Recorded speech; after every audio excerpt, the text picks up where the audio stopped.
The silence in the room was thick enough to cut with a knife as Prince William finally turned away from the window.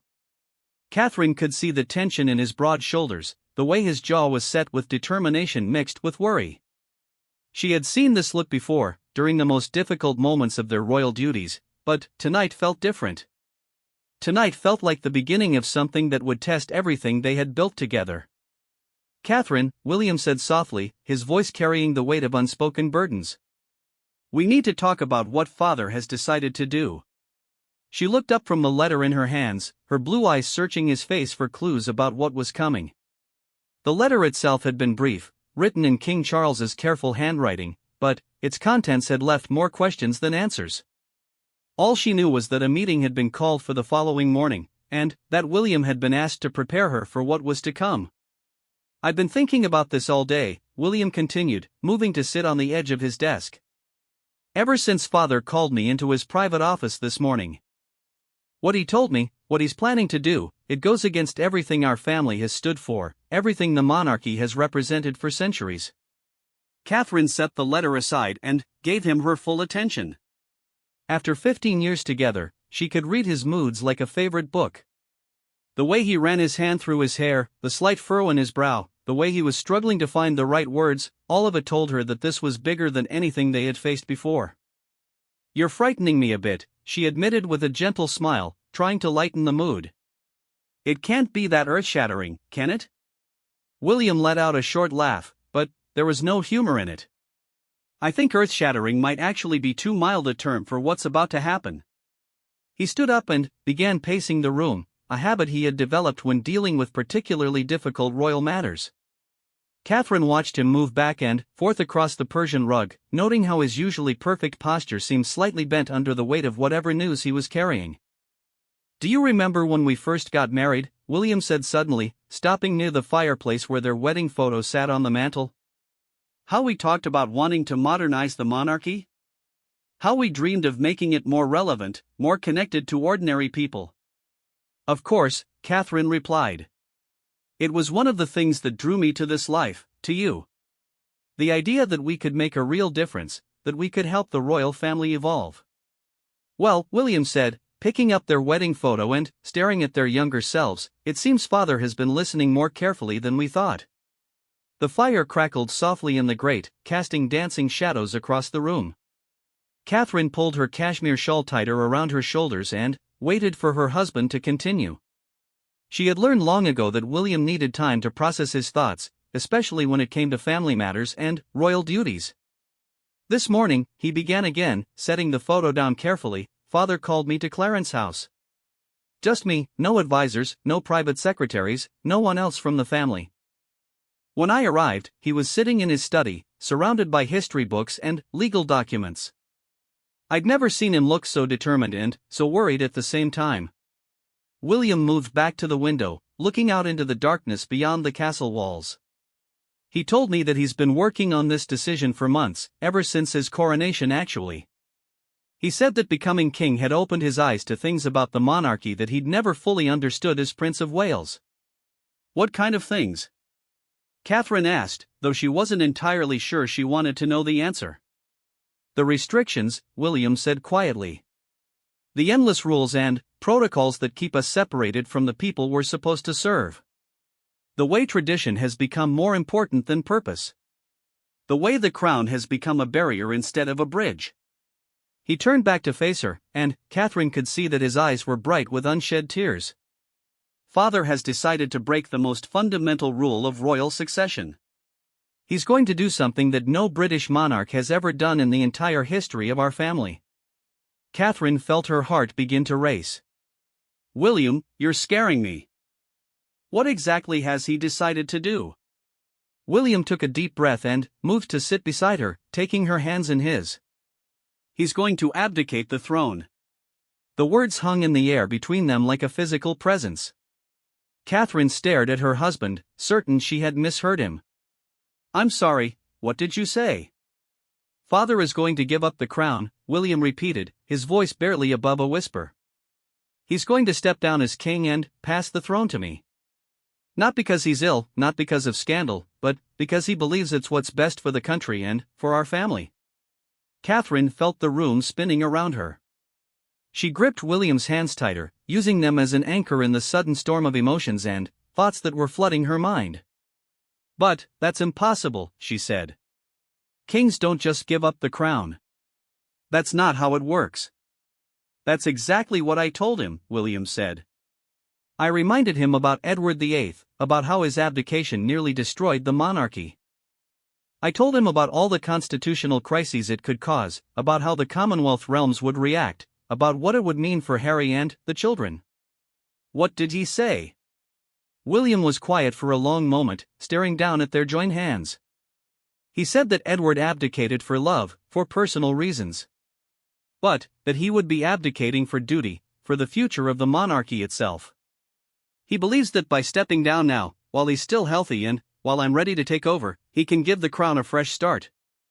A chance to truly modernize and connect with people in a way that it hasn't been able to do for decades." Catherine pulled her hands free and stood up, needing to move, needing to think. "This is insane, William. You realize what this means, don't you? If he abdicates, you become king. I become queen. Everything changes overnight." "I know," William said simply. "Believe me, I know." She began pacing now, her mind racing through all the implications. The children would become direct heirs to the throne. Our entire lives would be under even more scrutiny than they already are. Every decision we make, every word we speak, would carry the weight of the crown. "Catherine," William said gently, "there's more." She stopped pacing and looked at him, not sure how there could possibly be more to this earth-shattering news. "More what?" "Father wants to make the announcement next month. He's already spoken to the Prime Minister, to the Archbishop of Canterbury, to the leaders of the Commonwealth realms. He's been planning this for months, building support, making sure all the legal and constitutional requirements can be met." "Next month?"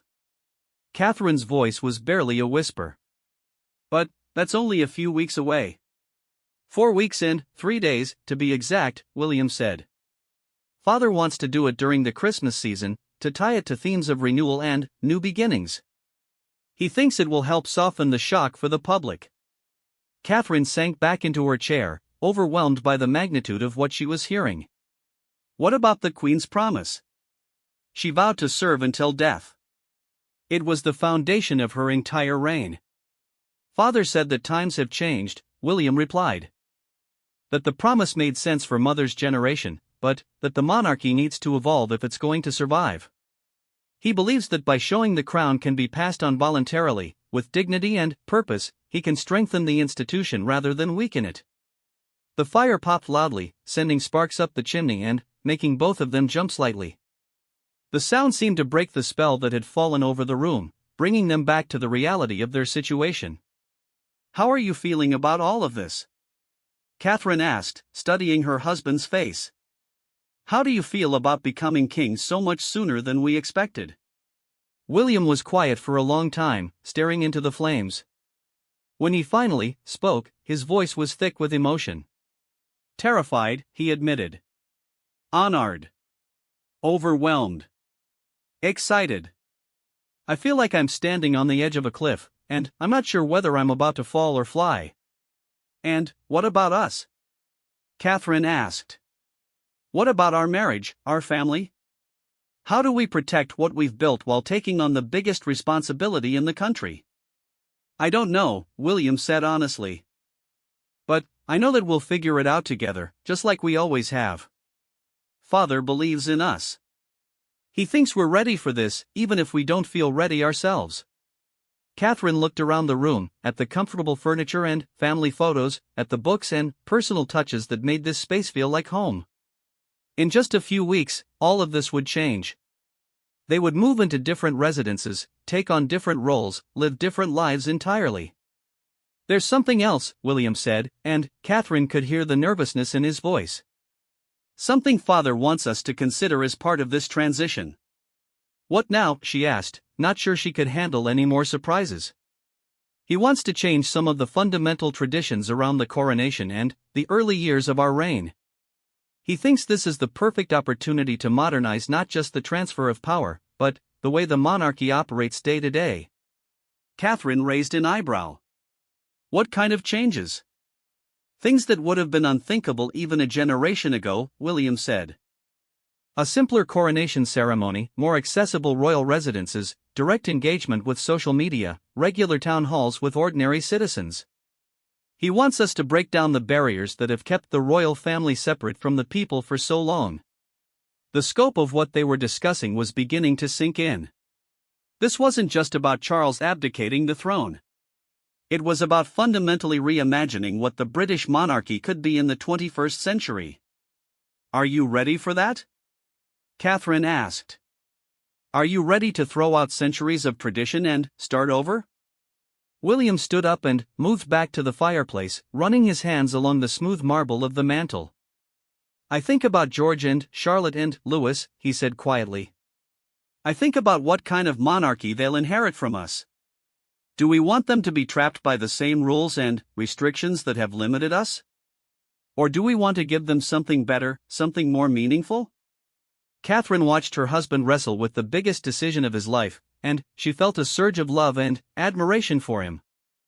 This was the man she had fallen in love with, someone who cared more about doing what was right than what was easy, someone who was willing to take risks if it meant making things better for others.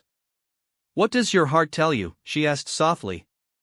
William turned to face her, and she could see the answer in his eyes before he spoke. It tells me that Father is right. That this is our chance to build something new, something better. That if we don't take this opportunity, we might never get another one. The clock chimed 10, marking the passage of another hour in what was already becoming the most important night of their lives. Catherine stood up and moved to stand beside her husband, taking his hand and looking into his eyes. Then, we do it, she said simply. We take the leap together. William squeezed her hand, relief flooding his features. Are you sure? Once we agree to this, there's no going back. Everything changes. Catherine thought about their children sleeping peacefully upstairs, about the life they had built together, about the dreams they had shared for making the world a better place. She thought about the weight of the crown and the privilege of service, about the fears and the excitement of stepping into the unknown. I've never been more sure of anything in my life, she said. If this is what we're meant to do, if this is how we can make the biggest difference, then let's do it with courage and purpose. As they stood together by the fireplace, holding hands and facing an uncertain but exciting future, neither of them could have predicted the challenges and triumphs that lay ahead. The decision to support King Charles's unprecedented abdication would set in motion events that would test their marriage, their family, and their commitment to serving others in ways they couldn't yet imagine. The next morning dawned gray and drizzly, matching the weight of uncertainty that seemed to hang over Kensington Palace. Catherine woke early, having slept fitfully through the night as her mind processed everything William had told her. She found him already awake, sitting in the window seat with a cup of tea, staring out at the gardens where their children often played. How long have you been up? She asked, settling beside him and accepting the second cup of tea he offered. Since about 5, William admitted. I kept thinking about what today is going to bring, what we're going to face when we sit down with Father and his advisors. They had agreed the night before to support King Charles's decision, but, in the clear light of morning, the magnitude of what they were committing to felt even more overwhelming. Catherine could see the questions and doubts playing across William's face, and she knew he was struggling with the same mixture of excitement and terror that she felt. Are you having second thoughts? She asked gently. William shook his head slowly. Not about supporting Father, no. But I'd be lying if I said I wasn't worried about whether we're truly ready for this. Being heir to the throne is one thing, you have time to prepare, to learn, to make mistakes without the full weight of responsibility. But being king and queen? That's immediate, total responsibility for 67 million people. Before Catherine could respond, they heard the sound of small feet running down the hallway, followed by the voices of their children. George appeared in the doorway first, still in his pajamas, followed closely by Charlotte and Louis. Mummy! Papa! Charlotte called out, climbing onto the window seat between her parents. Mrs. Jenkins said we have to eat breakfast quickly today because you have an important meeting. Catherine and William exchanged a look over their daughter's head. they hadn't yet discussed how or when to tell the children about what was happening. The thought of explaining to George that he would soon be second in line to the throne, that his life was about to change in fundamental ways, felt almost impossible. "That's right, sweetheart," Catherine said, smoothing Charlotte's hair. "Papa and I have to go see Grandpa Charles for a little while this morning. Can we come?" Louis asked, always eager to visit his grandfather. "Not this time, little man," William said, lifting his youngest son onto his lap. "But I promise we'll tell you all about it when we get back." As they helped the children get ready for breakfast and their day with the nannies, Catherine found herself studying each of their faces, trying to memorize this moment of innocence before their lives changed forever. George, already showing signs of the serious, thoughtful nature that would serve him well as a future king. Charlotte, bright-eyed, curious and full of the confidence that came from being deeply loved. Louis, still young enough to see the world as a place of endless possibilities and adventures. "They're going to be okay," William said quietly, as if reading her thoughts. "Whatever happens, we'll make sure they're okay." An hour later, they were walking through the familiar halls of Clarence House, but everything felt different now. The portraits of previous monarchs that lined the walls seemed to be watching them with particular interest, as if they knew that history was about to be made. King Charles was waiting for them in his private study, along with his private secretary Sir Clive Alderton, and, surprisingly, the Archbishop of Canterbury. Catherine felt a flutter of nervousness at seeing the Archbishop there. His presence made everything feel more official, more permanent. "William, Catherine," the king said, rising to greet them. Catherine was struck by how different he seemed from the man she had known as Prince Charles. There was a new gravity to his presence, a weight that came from wearing the crown, but also something else, a sense of purpose and determination that she hadn't seen before. "Your Majesty," they both said, offering the traditional bow and curtsy, though Charles waved them off with a familiar gesture. "Please, sit," he said, gesturing to the chairs arranged in a circle. "We have a great deal to discuss, and I want to make sure you both understand exactly what we're contemplating." The Archbishop smiled warmly at them both. "Your Royal Highnesses, I want you to know that I've spent considerable time in prayer and consultation about this matter. While unprecedented, I believe what His Majesty is proposing could be a profound gift to both the Church and the nation." Sir Clive opened a thick folder on the table beside him. "We've been working for several months on the constitutional and legal framework for this transition," he said. "I'm pleased to report that all the Commonwealth realms have indicated their support, and the Prime Minister has confirmed that Parliament will expedite any necessary legislation." Catherine felt her heart skip a beat. The fact that so much work had already been done, that so many important people were already on board, made everything feel suddenly real and immediate. "I want to be completely transparent with you both," King Charles said, leaning forward in his chair. "This decision hasn't been made lightly. I've consulted with constitutional experts, with religious leaders, with political figures across the Commonwealth. But, ultimately, it comes down to what I believe is best for the monarchy and for the country." "What exactly convinced you that this was the right path?" William asked, his voice careful and respectful. Charles was quiet for a moment, gathering his thoughts. "Several things," he said finally. "First, the realization that I spent 70 years preparing to be king, but you've been preparing for nearly your entire adult life to be a modern monarch. You understand technology, social media, the concerns of younger generations in ways that I'm still learning. The monarchy needs that understanding now, not 20 years from now." He stood up and moved to the window, looking out at the garden where he had spent so many hours contemplating this decision. "Second, I've come to believe that one of the greatest weaknesses of our system is its inflexibility. The fact that monarchs traditionally serve until death means that change comes slowly, if at all. By showing that the crown can be passed on voluntarily, with purpose and dignity, we can demonstrate that the monarchy can evolve." "What about the precedent?" Catherine asked. "Aren't you worried about what this might mean for future generations?" The Archbishop spoke up. "That's actually one of the most compelling aspects of this proposal," he said. "Rather than setting a precedent for abandoning duty, His Majesty would be establishing a new model of service, one where monarchs can choose the optimal time for transition based on the needs of the nation rather than being bound by tradition alone." Sir Clive pulled out a timeline from his folder. If we proceed, the announcement would be made on December 15th, with the abdication taking place on January 20th, exactly 1 year after His Majesty's coronation. This would give us time for proper preparation while also creating a meaningful symbolic link between the old reign and the new. William studied the timeline, and Catherine could see him processing all the implications. What would the transition actually look like, he asked. How do we go from being the Prince and Princess of Wales to being King and Queen? Immediately upon my abdication, you would become King William V, Charles said, returning to his seat. The coronation would take place in the spring, but you would begin carrying out royal duties as sovereign immediately. The weight of those words, King William V, seemed to settle over the room like a blanket. Catherine reached out and took William's hand, offering silent support as he grappled with the reality of what was being proposed. There's something else, Charles continued, something that I hope will help ease the transition for your family. I've been working with the Archbishop and the palace staff to design a new approach to royal life, one that maintains the dignity and authority of the crown while being more accessible and relatable to ordinary people. What kind of changes?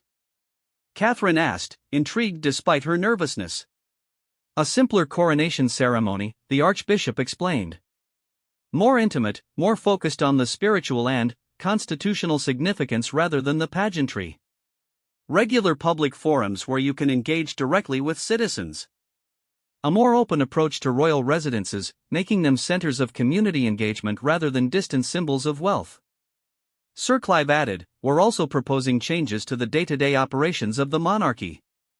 More transparency in royal finances, more collaboration with elected officials, more direct involvement in addressing social issues.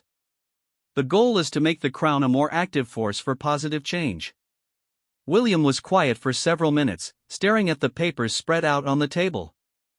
Catherine could see him weighing the enormous responsibility they were being offered against the opportunities it would create to make a real difference in people's lives. What about our children? He asked finally. How do we protect them while preparing them for what this means for their future? Charles's expression softened. That's perhaps the most important question of all, he said. I've thought a great deal about how my own childhood prepared me for royal life, what I would do differently if I had the chance. I believe that George, Charlotte, and Louis can have more normal childhoods than previous royal children while still understanding the importance of service and duty. The key, the Archbishop added, is to focus on values rather than rules, on purpose rather than protocol. If they grow up understanding that their role is about serving others and making the world better, the specific traditions and ceremonies will fall into place naturally. Catherine felt a surge of emotion thinking about their children growing up with this new model of royal life. The idea that they could maintain some normalcy while still preparing for their future roles was incredibly appealing. I need to ask, William said, looking directly at his father, are you absolutely certain this is what you want? Once we start down this path, there won't be any going back. You'll be giving up something that you've worked toward your entire life. Charles smiled, and, for the first time that morning, he looked completely relaxed. William, I've been preparing to be king since I was 3 years old. But, becoming king taught me something I hadn't expected, that sometimes the greatest act of leadership is knowing when to step aside and let others lead. He reached across the table and placed his hand on William's shoulder. I have complete confidence in you and Catherine. You have the vision, the energy, and the connection to modern life that the monarchy needs. By passing the crown to you now, while I can still serve as an advisor and guide, I believe we can give Britain and the Commonwealth something truly special. The room fell silent as everyone absorbed the weight of what had been discussed. Catherine looked around at the faces of these men who were offering to reshape the very foundation of British society, and she felt a mixture of awe and terror at being part of something so momentous. What do you need from us today? She asked, surprising herself with how steady her voice sounded. Your commitment, Charles said simply.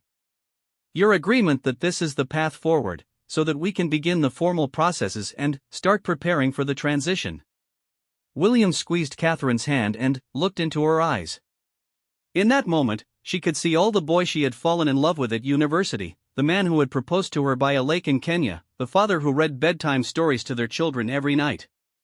But she could also see something new, the future king who would lead Britain into the next phase of its history. "Yes," William said, his voice clear and certain. "We're committed. We're ready to serve." Catherine nodded, feeling the truth of those words in her heart. "We're ready," she echoed. As Sir Clive began pulling out more detailed documents and the Archbishop started discussing the spiritual preparations they would need to undertake, Catherine felt the last of her doubts melting away. This wasn't just about accepting a title or taking on more responsibilities. This was about being part of something bigger than themselves, something that could help heal divisions and bring people together around shared values of service and compassion. The meeting continued for another 2 hours, covering everything from constitutional law to security protocols to media strategy. By the time they were preparing to leave, Catherine felt like her head was spinning with information, but her heart was filled with a new sense of purpose and excitement. As they said their goodbyes and prepared to return to Kensington Palace, King Charles pulled them aside for a private moment. "I want you both to know how proud I am of you," he said, his voice thick with emotion. "Your willingness to take on this responsibility, to embrace this vision of a modern monarchy, gives me tremendous hope for the future." Walking back to their car, Catherine and William were both quiet, each lost in their own thoughts about what the next few months would bring. As they drove through the streets of London, Catherine found herself looking at the people they passed with new eyes, thinking about the responsibility they were about to assume for each and every one of them. "Are you okay?" William asked, noticing her thoughtful silence. "I think so," she said. "I keep thinking about that phrase, King William V and Queen Catherine. It's going to take some getting used to." William laughed, some of the tension finally leaving his shoulders. "I was thinking the same thing. But, you know what? I think we're going to be good at this. I think we're going to find ways to make it meaningful that no one has imagined before." As they pulled through the gates of Kensington Palace, they could see their children playing in the garden with their nannies. George looked up and waved when he saw their car, his face lighting up with the innocent joy of a child who still believed his parents could solve any problem and overcome any challenge. In just a few weeks, they would have to sit down with these precious children and explain that their lives were about to change in ways they couldn't yet understand. But, for now, Catherine and William savored this last moment of their old life, before stepping into the extraordinary future that awaited them all. 3 weeks had passed since that life-changing meeting at Clarence House, and the secret was beginning to feel like a living thing inside the walls of Kensington Palace. Catherine found herself studying every interaction, every conversation, wondering how different everything would be in just a few more days. The announcement was scheduled for December 15th, which was now only 4 days away, and the weight of keeping such an enormous secret was becoming almost unbearable. She was sitting in the morning room, supposedly reviewing the guest list for a charity event, but her mind kept wandering to the carefully prepared speech that King Charles would deliver to the nation. She had read drafts of it, had even suggested a few changes, but seeing those words on paper still felt surreal. The King of England was going to tell his people that he was stepping down, and her husband was going to become the most important person in the country overnight. "Mummy, you look worried," Charlotte said, appearing in the doorway with her favorite stuffed elephant tucked under her arm. Catherine smiled and patted the sofa beside her. "Come here, sweetheart. I'm not worried, just thinking about some grown-up things." Charlotte climbed up and snuggled close to her mother, studying her face with the serious expression she had inherited from her father. "Is it because Papa has been having lots of meetings with Grandpa Charles?" The perceptiveness of the question caught Catherine off guard. She and William had tried to keep their conversations private, but apparently their 7-year-old daughter was more observant than they had realized. "Papa and Grandpa Charles do have important work to discuss sometimes," Catherine said carefully. "Just like how you and I might talk about important things happening at school. Is George going to have to do more important work too?" Charlotte asked, and Catherine felt her heart skip a beat. Without knowing it, her daughter was asking exactly the right question. "Why do you ask about George?" "Because Mrs. Thompson at school said that since Grandpa Charles is the king now, Papa will be king someday, and then George will be king after Papa. She said George is special because of that." Catherine took a deep breath, realizing that this conversation was probably a preview of many more to come. George is special, but not because he might be king someday. He's special because he's kind and smart and caring, just like you and Louis are special for the same reasons. But he will be king someday, won't he? Maybe, Catherine said, choosing her words carefully. But that's a long time from now, and there are lots of things that could change. The most important thing is that all three of you grow up to be good people who care about others. Charlotte seemed satisfied with this answer and wandered off to find her brothers, but Catherine was left feeling shaken by how close they were getting to having to have much bigger conversations with their children.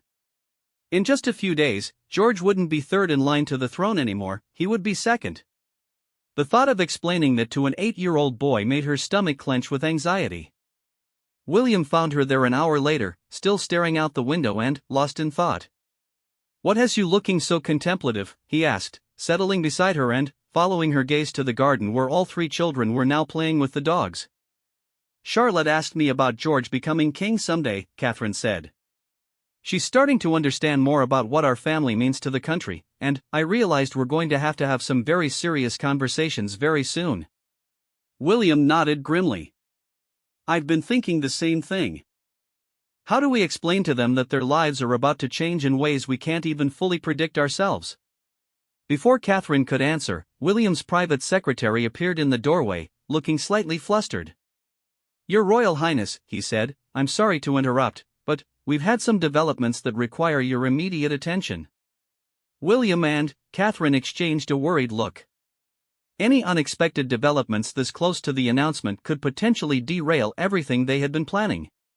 "What kind of developments?" William asked, his voice carefully controlled. "It appears that someone has leaked information about His Majesty's plans to one of the tabloids. They haven't published anything yet, but they've reached out to Buckingham Palace asking for comment on reports that the king is planning to abdicate." Catherine felt all the blood drain from her face. This was exactly the scenario they had all been dreading, having the news break in an uncontrolled way, without the careful preparation and context that Charles had planned for his announcement. "Which tabloid?" William asked, already standing and reaching for his phone. "The Daily Express. Their royal correspondent called about an hour ago saying they had received a tip from a reliable source about abdication plans. The palace press office has refused to comment, but they're threatening to run the story tomorrow morning." William was already dialing his father's private number as Catherine tried to process what this could mean for their carefully laid plans.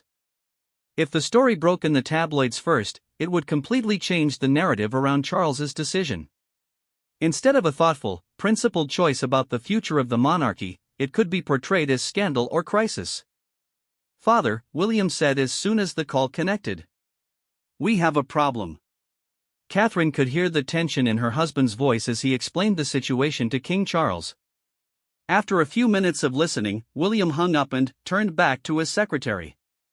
"Clear my schedule for the rest of the day," he said. "And arrange for the children to have dinner with their nannies tonight. The princess and I need to go to Buckingham Palace immediately." The drive to Buckingham Palace felt like the longest 20 minutes of Catherine's life. She kept imagining worst-case scenarios, news vans surrounding the palace, reporters shouting questions about abdication, the carefully planned announcement completely derailed by speculation and gossip. "It's going to be okay," William said, reaching over to take her hand. "Father has dealt with media crises before. We'll figure out how to manage this." "But what if we can't control the narrative?" Catherine asked. "What if this turns into exactly the kind of circus that your father was trying to avoid?" "Then, we adapt," William said simply. "One thing I've learned in 15 years of royal life is that you can't control everything, but you can control how you respond to the unexpected." They were ushered into the palace through a side entrance, avoiding the main gates where photographers often gathered. King Charles was waiting behind the golden gates of Windsor Castle. A conversation was taking place that would reshape the very foundation of the British monarchy. Prince William stood by the tall windows of his private study, his hands clasped behind his back as he watched the autumn leaves dance in the courtyard below.